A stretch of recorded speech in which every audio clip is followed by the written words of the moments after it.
The first time Elvis Presley walked into the cramped, 12 by 12-foot Sun studio at 706 Union Street in Memphis, nobody could have predicted what was about to unfold. It was early in his career, and the studio was a far cry from the grand palaces of music that would one day celebrate his name.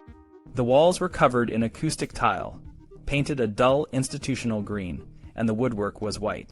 The place was so small that it felt more like a closet than a recording studio, but it was here that the magic began. Elvis was different from the other musicians who came through Sun. He didn't write his own songs, and he never rehearsed. Instead, he would sit down and go through everything he knew, hoping to find something that felt right. Sam Phillips, the studio owner, had a knack for spotting talent, and he saw something special in Elvis, but Sam also knew that Elvis needed direction. Every session was a challenge, but the results were always worth it. Every session came hard, Marion Kasker, Sam's assistant, recalled. Elvis never had anything prepared. The sessions always went on and on and on. First thing, he'd always want to cover some record he'd heard on the jukebox, and Sam would have to persuade him he couldn't do that. He'd have to do something new and different and let the people try to cover him. Elvis's sessions were chaotic, but they were also filled with a spirit of creativity and fun. There were times when everyone was so tired they could barely stand, and then something would happen to set them off. Elvis would be rolling around on the floor, and Bill Black, the bass player, would be stretched out, laughing and goofing off. The atmosphere was electric, and even when things went wrong, Sam would insist on capturing the magic. Sometimes Elvis would do something absolutely extraordinary, and if someone hit a clinker or something went wrong, Sam would say, "Let's go back, and you hold on to what you did there." "I want that," Marion remembered. And Elvis would say, "What did I do? What did I do?" because it was all so instinctive that he simply didn't know. As Elvis's fame began to grow, so did the number of shows he played.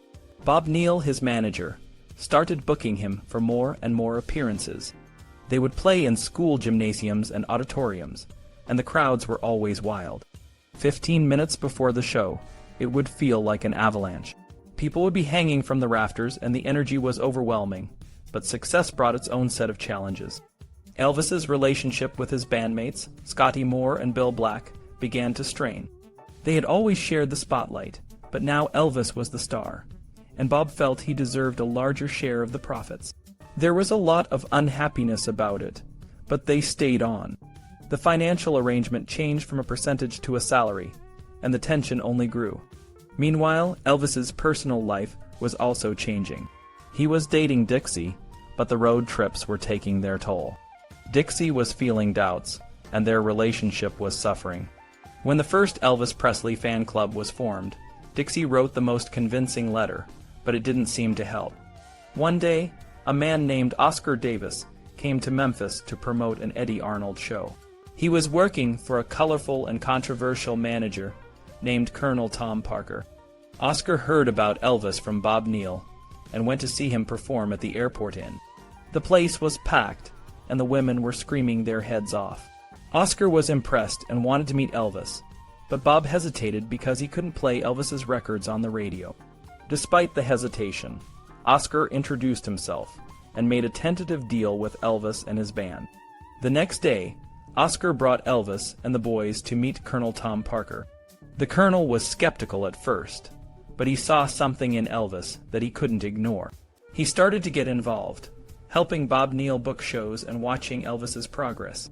The colonel was a man with a mysterious past, known for his clever schemes and larger-than-life personality. He had managed some of the biggest names in country music, and he had a reputation for making things happen. Elvis's career was about to take a turn, and the colonel was going to be a key player. But little did anyone know that the colonel himself was a man of many secrets, a man who would one day be revealed as one of the most enigmatic figures in the music industry. The stage was set for a journey that would change the course of music history. But the road ahead would be filled with challenges, triumphs, and more than a few surprises. Tom Parker, known as the Colonel, had a knack for finding clever ways to make money and boost his shows. One time, he had a sign made for the entrance of a cookhouse that said, "Admission $1.00. If not satisfied, half your money back." Everyone thought they were getting a deal, but the gimmick worked. Crowds flocked to the show, and no one admitted they were unsatisfied, so they got their 50 cents back. The Colonel was a master at drawing people in. Another trick he used was charging people to leave the carnival. He rented a cow pasture and made sure the road through it was full of fresh manure by the time the carnival opened. After the show, people had to either walk through the mess or pay a nickel to ride a pony out. It was a clever way to earn a bit more from each customer. The Colonel was known for his hard work and resourcefulness. Sometimes he and his wife, Marie, and her son struggled to put food on the table. He smoked cigars even when money was tight, and often found his cigars in the gutters of the cities he visited. Despite the tough times, he never stopped thinking of new ways to promote and make money. In the late 1930s, Tom worked for Tampa's Humane Society and promoted various events, from circuses to concerts. He was always looking for ways to improve and innovate. For example, when Minnie Pearl and her show came to Tampa, Tom tied the performances to a local grocery chain. People could get discounted tickets by clipping coupons from the store, and the store covered the advertising costs. This strategy filled the house and sold more tickets. Tom's skills in promotion and management caught the attention of Roy Acuff, a country music star. Roy suggested Tom come to Nashville, but Tom wanted more control than Roy was willing to give. So Tom turned his attention to Eddie Arnold, a rising star on the Grand Ole Opry. Eddie, known as the Tennessee Plowboy, had a humble background, working on his family's farm and playing local dances. Tom saw potential in Eddie and convinced him to leave the Opry to work with him. Tom was a dedicated manager. He lived and breathed his artist's career, always looking for ways to promote and improve. He organized tours, booked shows, and made sure everyone knew when Eddie was coming to town. His efforts paid off, and Eddie began to produce hit after hit, including the million-selling Bouquet of Roses. Tom's strategy of constant promotion and personal appearances helped Eddie become one of the top country music stars. However, their partnership wasn't without its challenges. In the early 1950s, Tom and Eddie had a falling out over a disagreement in Las Vegas. Tom was laying out a surprise advertisement for Eddie when Eddie walked in, and a misunderstanding led to a heated argument. The relationship collapsed, and Eddie was left without a manager, while Tom was without his star. After parting ways with Eddie, Tom faced tough times. The Grand Ole Opry and its booking service, run by Jim Denny, dominated the country music scene. Tom and other independent promoters had to be creative. They used the lobby of WSM, the radio station that broadcast the Opry, to make calls and book shows. They even had a system to ensure the right promoter answered each call. Despite the challenges, they managed to book more acts than the Opry service. Eventually, WSM cut off their free phone access, forcing Tom and his colleagues to find new ways to operate. Tom moved his operations to his home in Madison, Tennessee, where he ran jamboree attractions from his basement and garage. He worked with a small team, including Tom Diskin, who handled the day-to-day operations and accompanied the acts on tours. One of Tom's new clients was Hank Snow, a Canadian country singer who had become popular in the United States. Hank's hit song, I Don't Hurt Anymore, was a #1 country song in 1954. Tom took over Hank's booking and business management, once again becoming a key player in the country music scene. It was during this time that Tom also started helping Bob Neal with Elvis Presley's bookings in the South and Southwest. Tom's expertise in promotion and management would soon play a crucial role in Elvis's rise to stardom. The excitement was building up for Elvis Presley and his band, Scotty and Bill, as they hit the road with Hank Snow's Jamboree. They started in New Orleans on May 1st, and over the next 3 weeks, they traveled through cities in Louisiana, Alabama, Florida, Georgia, Virginia, and Tennessee, finally wrapping up in Chattanooga on May 20th. Hank Snow was the star of the show, but Elvis was the one everyone was talking about. He was different from the other country acts, with his unique style and energy that made the girls in the audience go wild. Elvis's fourth record from Sun, Baby Let's Play House, was released during this tour. The song had a bluesy feel with Elvis's signature hiccuping glotty strokes, and the flip side, I'm Left, You're Right, She's Gone, was a country tune written by a Memphis steel guitar player. It took a while for the record to catch on, but by early July, it was climbing the charts. Billboard and Cashbox gave it high ratings, and it even made it to the top 10 in Memphis. Elvis was getting more gigs, and more people were starting to notice him. Bob Neal, his manager, was working hard to get Elvis booked into bigger venues and onto the radio. He took out ads in trade magazines, calling Elvis the freshest, newest voice in country music. The ads featured a photo of Elvis in a white shirt, dark coat, and necktie, with a friendly howdy to his fans at the Jimmy Rogers Memorial Celebration in Meridian, Mississippi. Despite the growing success, not everything was smooth sailing. Bob Neal took Elvis to New York to audition for Arthur Godfrey's Talent Scouts, a popular TV show for new talent. It was Elvis's first time on an airplane and in the city, but it didn't go well. Elvis didn't like New York, and Godfrey didn't like Elvis. They rejected him, but it didn't stop him. Back on the road, Elvis was buying Cadillacs, a favorite among country musicians. He got a pink and black one for himself, and a pink and white Ford for his parents. But the road was tough, and Elvis's cars started to have problems. Scotty Moore remembered a time when Bill wrecked a 1951 Lincoln Continental in Arkansas. Later, Elvis's 1954 Cadillac caught fire near Texarkana. They had to abandon the car and rent a small plane to get to their next show in Sweetwater, Texas. Elvis's parents brought his pink and white Ford to them so they could finish the tour. Elvis's energy was almost too much for his friends to handle. He was always talking, clowning around, and keeping Scotty, Bill, and Jay awake all night. They'd have to throw him out of the car to get him to stop, and he'd play pranks like throwing their shoes out the window or the car keys. They'd have pillow fights and wrestle to wear him out. It was exhausting, but it was part of the fun. On stage, Elvis was a different person. He'd come out in his signature black slacks with pink stripes, a pink shirt with the collar turned up, and a pink sport jacket with black teardrops. He'd lean forward, guitar around his neck, and play ballads that made the girls swoon. Then he'd switch to a rocker, and his legs would start twitching and jerking. His guitar playing was wild, and his performance was electric. The girls in the audience would scream and squirm, and the boys would get jealous. Bob Neal noticed that the reaction from the audience was spontaneous and intense. It was nothing like the arranged reactions for other stars. Some of the boys were so jealous that they would try to attack Elvis. Bob had to arrange for police protection in some towns, like in Lubbock, Texas, where a guy hit Elvis in the face after a show. Elvis was determined to find the guy and confronted him, but Bob had to talk him down. Elvis's shows were so powerful that other acts didn't want to follow him.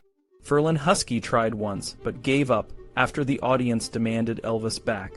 Elvis was competitive, and always tried to give everything he had to the audience.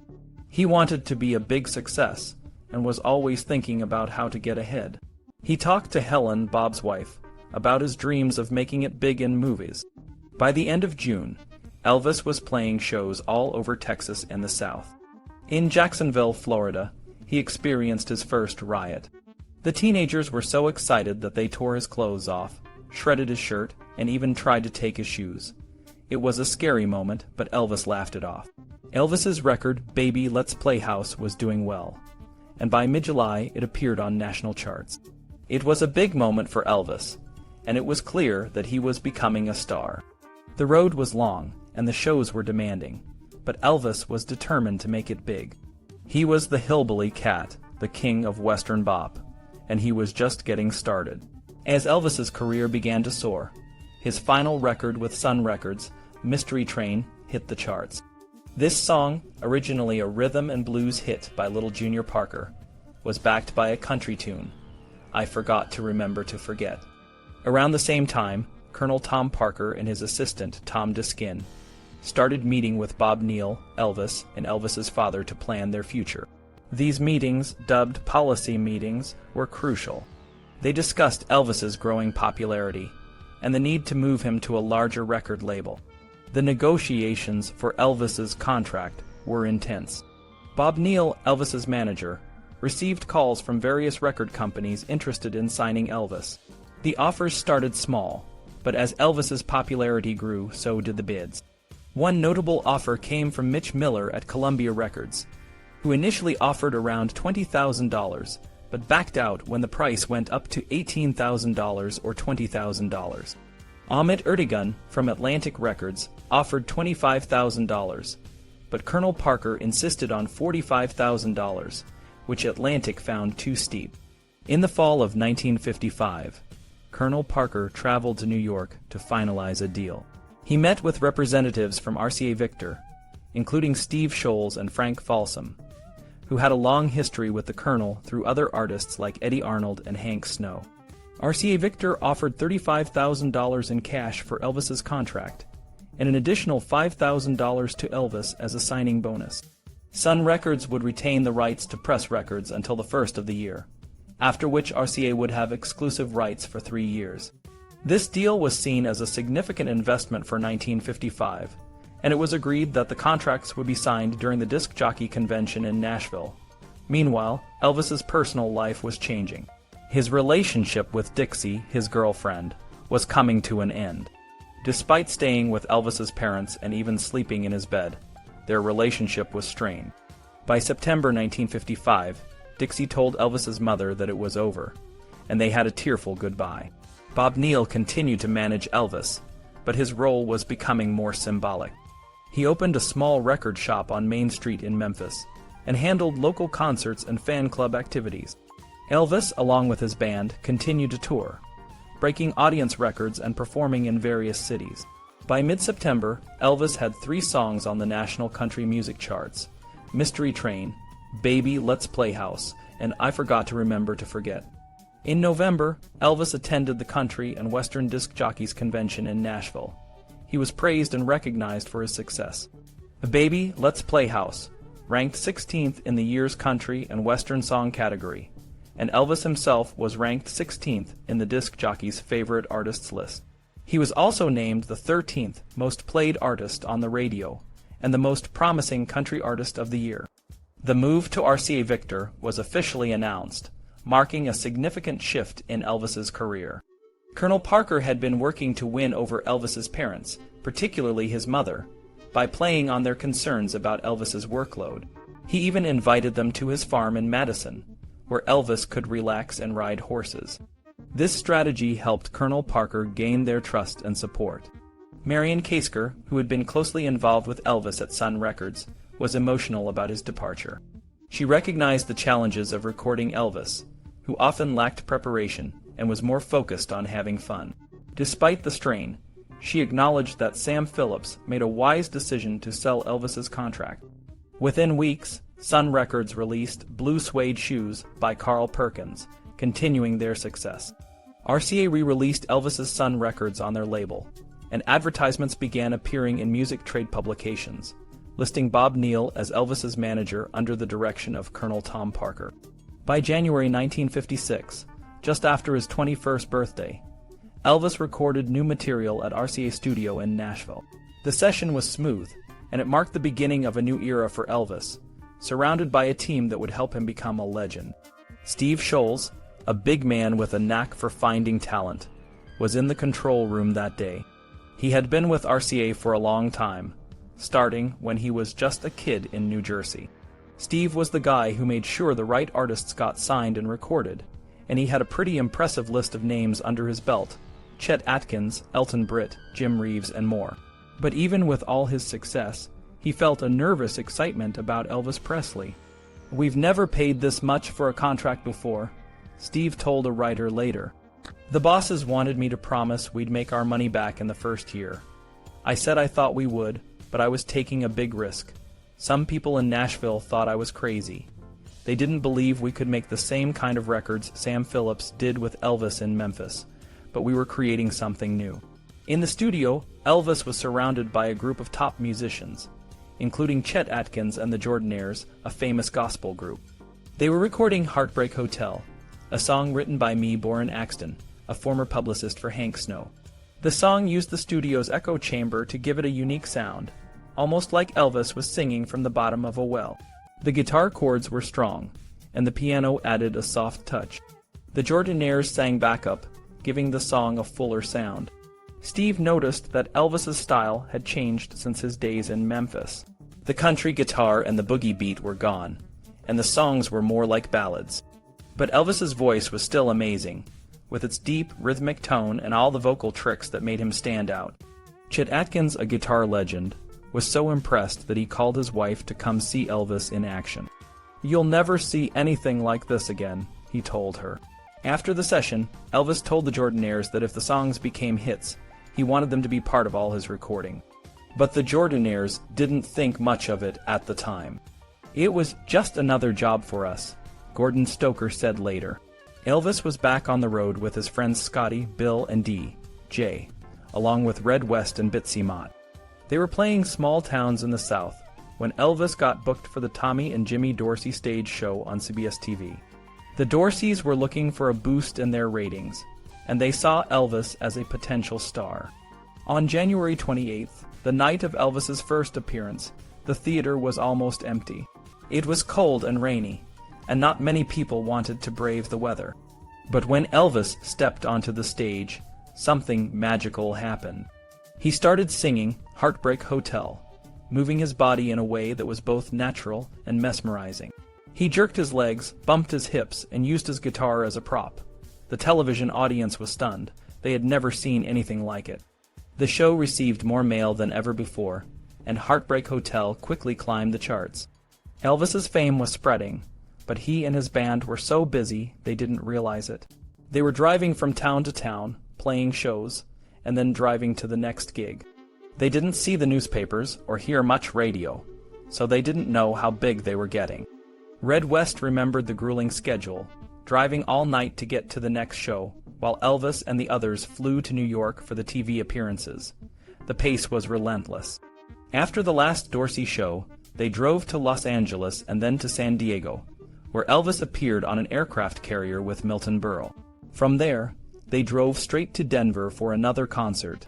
The stress finally caught up with Elvis, and he ended up in a hospital in Jacksonville, Florida. Despite having a fever, he left the hospital the next day and continued the tour.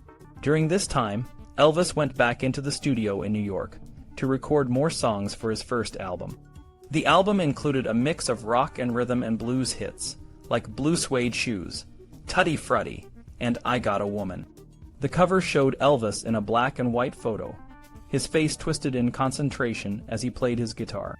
The album was released in March and quickly became a hit. Steve Scholes remembered the recording sessions fondly. Elvis would play his guitar so hard that he would break strings. We had to use a felt pick to keep the sound down, but even then, he kept breaking strings. One time, he dropped the pick in the middle of a take, but he just kept playing with his fingers until they were bleeding. He never wanted to stop if it was going well. Elvis's voice was his greatest asset. He had a better voice than people gave him credit for, Steve said. He could analyze his own performance and was always willing to work hard. That's what made him successful. Elvis was changing the music industry, and his unique style and charisma were capturing the hearts of people all over the country. But the road to stardom was not easy, and the grueling schedule was just the beginning of what would be a long and incredible journey. Elvis's rise to fame was happening fast. Right after his first album hit the stores, RCA also released a couple of extended play records or EPs. These were smaller and had more songs than a regular 45 RPM record, and they quickly became bestsellers too. Meanwhile, Bob Neal, Elvis's former manager, had finished his contract. Colonel Tom Parker, a savvy businessman, took over as Elvis's new manager. The Colonel got a 25% cut of Elvis's earnings, which was a standard deal in the industry. Despite losing Elvis, Bob didn't sit around idle. He still had his radio show and record store, and he even formed a management company called Stars, Inc., with Sam Phillips, the owner of Sun Records. This company managed other Sun artists like Carl Perkins, Johnny Cash, and Roy Orbison. In March, Elvis flew to Hollywood for a screen test at Paramount Studios. The studio's producer, Hal Wallis, had seen Elvis perform on The Dorsey Show and was impressed.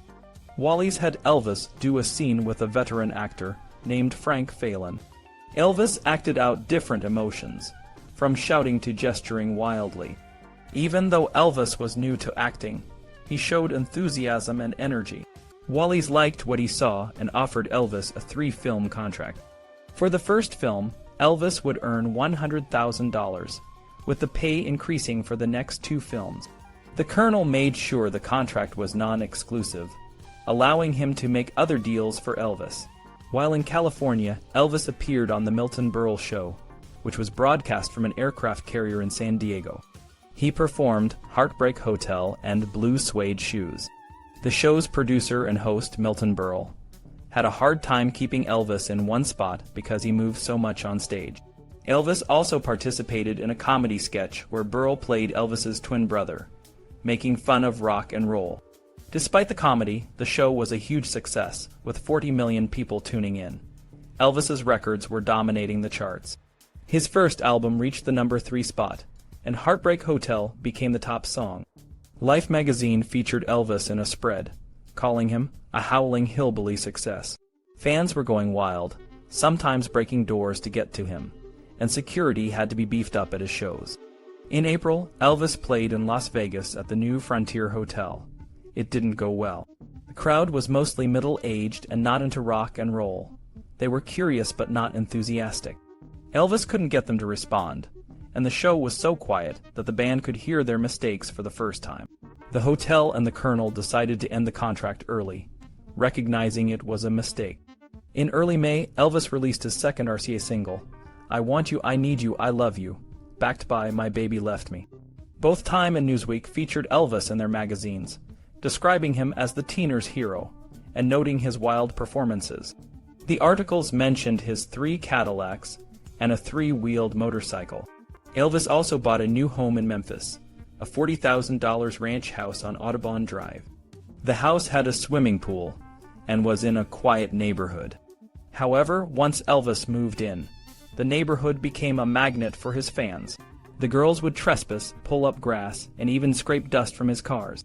To keep them out, Elvis built a brick wall with metal spikes, but it didn't help much. Despite the fame, Elvis's parents, Vernon and Gladys, stayed the same. They kept their old friends, and sometimes drove to visit them in one of Elvis's Cadillacs. Elvis still visited his old friends and even dropped by Sun Records to sing gospel with Carl Perkins, Johnny Cash, and Jerry Lee Lewis. He also performed at his old high school's talent show. For fun, Elvis would rent the amusement park after it closed, inviting friends to join him. He took his dates there too. His relationship with Dixie Locke had ended, and he didn't have a regular girlfriend. On the road, he met many girls, and sometimes they would get past security to see him. Elvis's shows were known for the wild reactions of the crowd, especially the girls. Ralph Gleason, a music critic, described the sexual hysteria that Elvis's performances created. The fans were so excited that they would break through security lines just to get close to him. Despite the chaos, Elvis was always kind to his fans, even when he was just as overwhelmed as they were. Elvis was on the move, traveling from one end of the country to the other. Early in the year, he was mostly down south, even as Heartbreak Hotel was climbing the charts, but soon he was jumping from state to state. In mid-May, he headlined at the Cotton Pickin' Jamboree in Memphis, part of the Cotton Carnival, a big event promoted by Bob Neal. Just a few weeks later, he was back in California, appearing on the Milton Berle Show for the second time. After that, he was in Colorado, and then he was signed to appear on Steve Allen's new Sunday night show in New York.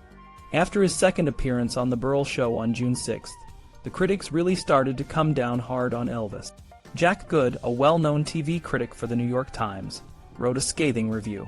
Elvis Presley made another appearance on the Milton Berle Show. He wears a big, oversized jacket and an open shirt, which is supposed to make him look cool, but honestly, he can't sing. His voice is just a whine, and his songs are boring. His real talent is in his body movements, which look more like something you'd see in a burlesque show. He's not a singer, he's a spectacle. His success is not about his singing, but about his ability to shock and excite the audience. Jack O'Brien of the New York Journal, American echoed Good's sentiments. Elvis Presley wiggled and wriggled so much that it was like watching a burlesque dancer. He can't sing, but he sure knows how to move his body in ways that would make a burlesque dancer jealous. Despite the criticism, Elvis kept popping up on TV shows. On July 1st, he was in New York for Steve Allen's new variety show. Steve Allen, who was trying to beat Ed Sullivan's ratings, decided to do something different with Elvis. He put him in a silly sketch where Elvis played a cowboy named Tumbleweed. Elvis had to stand still and sing Hound Dog while wearing a tuxedo, and there was even a real hound dog sitting next to him. The fans didn't like it. They showed up the next day to protest, carrying signs that said, "We want the real Presley." Ed Sullivan, who had previously said he wouldn't have Elvis on his show, saw the ratings and changed his mind. He offered Elvis $50,000 for 3 appearances, more than triple what he usually paid. Steve Allen said they could have bid against Sullivan, but it wouldn't have proven anything. They wanted Elvis's ratings to be a reflection of their show, not just Elvis's popularity. Elvis's first appearance on The Ed Sullivan Show was on September 9th. He helped Ed get 82.6% of the audience, which was a record at the time. But there was a catch. Elvis was only shown from the waist up, so you couldn't see his hip movements. The only way to tell he was moving was by listening to the screams from the audience.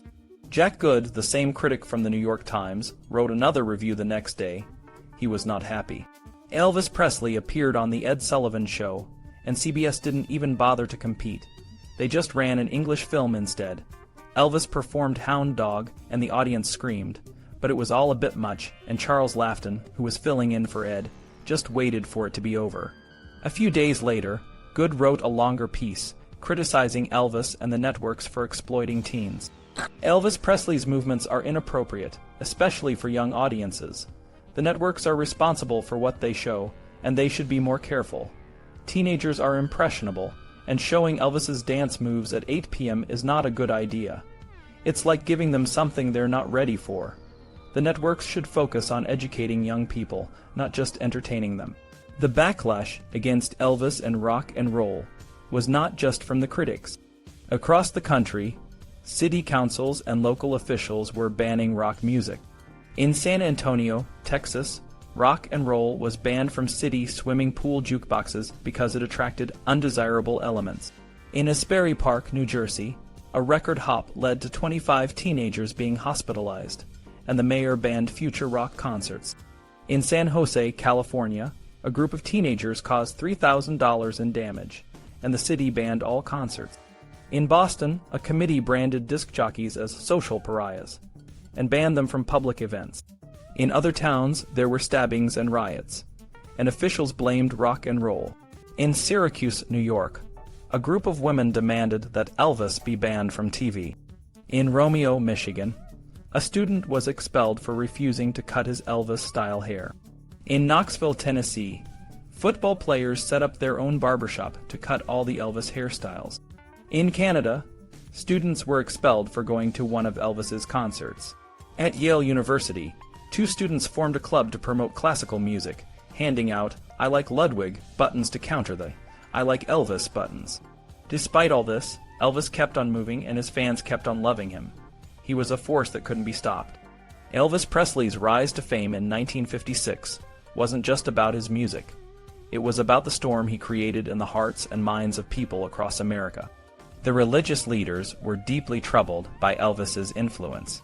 Reverend William Shannon from the Catholic Sun said that Mr. Ed Sullivan was making a big mistake by featuring Elvis, who was a symbol of frustration and defiance.